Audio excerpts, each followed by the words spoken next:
আমি বলেছি যে ছাত্র জনতা তাদের দেশীয় অস্ত্র এবং আগ্নেয়াস্ত্র ব্যবহার করেছে পুলিশদের উপরে। সেই ছোড়াগুলিতেই এখানকার ছাত্র জনতা যারা নিহত আহত হয়েছে সেইখানেই তারা মৃত্যুবরণ করেছে। এটা খোকনচন্দ্র বর্মন নামে একজন সাক্ষী, যিনি PW1 হিসেবে সাক্ষ্য প্রদান করেছেন, জবানবন্দি প্রদান করেছেন। জবানবন্দিতে উনি বলেছেন,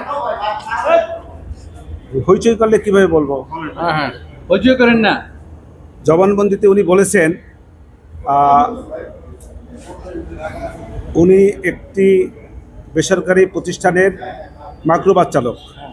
সেই চালক হিসেবে সেইখানে উনি এই ছাত্র আন্দোলনে নিয়মিত আসতেন এবং আসার কারণে ওই একটি তারিখ 18/7/24 তারিখে উনি প্রথমে এসেছেন। সেখানে প্রথম দিনে তেমন কোনো ঘটনা ঘটে নাই।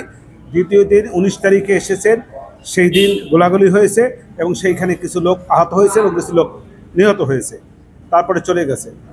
এবং পরবর্তীতে 5ই আগস্ট উনি ওই দিনও এই আন্দোলনের সঙ্গে ছিলেন এবং আন্দোলনে থাকাকালীন সময় একটা পর্যায়ে ওনারা যখন সাইনবোর্ড এলাকায় আসেন তখন ওনাদেরকে পুলিশ বাধা দিলে পরবর্তীতে সেনাবাহিনী আসেন।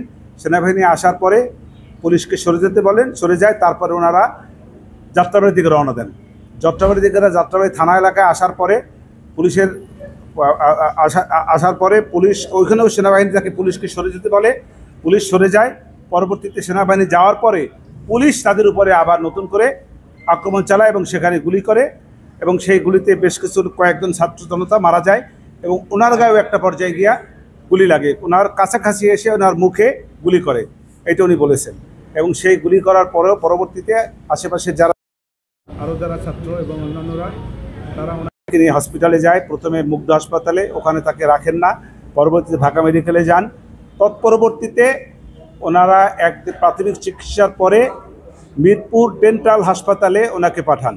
তারপরে 10 দিন চিকিৎসার পরে উনি এসে বার্ন ইনস্টিটিউটে ভর্তি হন। সেইখানে চিকিৎসার পরে একটা পর্যায়ে ওনাকে রাশিয়া প্রেরণ করা হয়। রাশিয়া থেকে উনি এসছেন, আবার রাশিয়া যাবেন। Excellent memory. আপনি বলেন যে ওনার বক্তব্যে কোন জায়গায় ত্রুটি মনে হয়েছে কিংবা কি ফাঁক পাইছে? যাত্রাবাড়ি থানায় 12 থেকে 14 জন গুলি করেছে, এটা কি বলতে আমি সেখানে আমি বলেছি যে ছাত্র জনতা তাদের দেশীয় অস্ত্র এবং আগ্নেয়াস্ত্র ব্যবহার করেছে পুলিশদের উপরে। সেই ছোড়াগুলিতেই এখানকার ছাত্র জনতা যারা নিহত আহত হয়েছে সেইখানেই তারা মৃত্যুবরণ করেছে, এটা আমি বলেছি।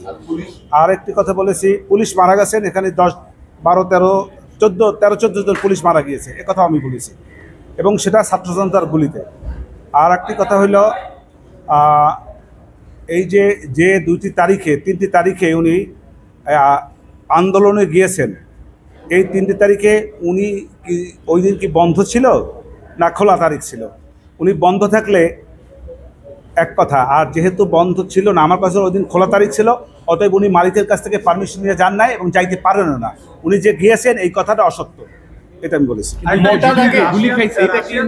গুলি খেয়েছে একটা ইয়েতে দেখা যায়, ভিডিওতে দেখা যায়। আমার বক্তব্য হলো গুলি খেয়েছে, কিন্তু এই গুলি ছাত্র জনতার যে আন্দোলন, সেই আন্দোলনের ফলশ্রুতিতে পুলিশের উপরে গুলি করেছে।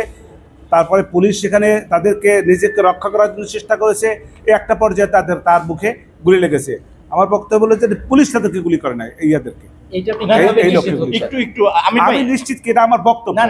নিশ্চিত কি, আমি তো ওখানে ছিলাম না, বলতে পারবো না। মোটা দাগে আপনার কাছে জানতে চাই, একদম অল্প কথা, সেটা হচ্ছে তার এই চিপ দিয়ে, তার এই জবানবন্দি দিয়ে কি আসামিদের অভিযোগ প্রমাণ হয় কিনা, আপনি কি মনে করেন?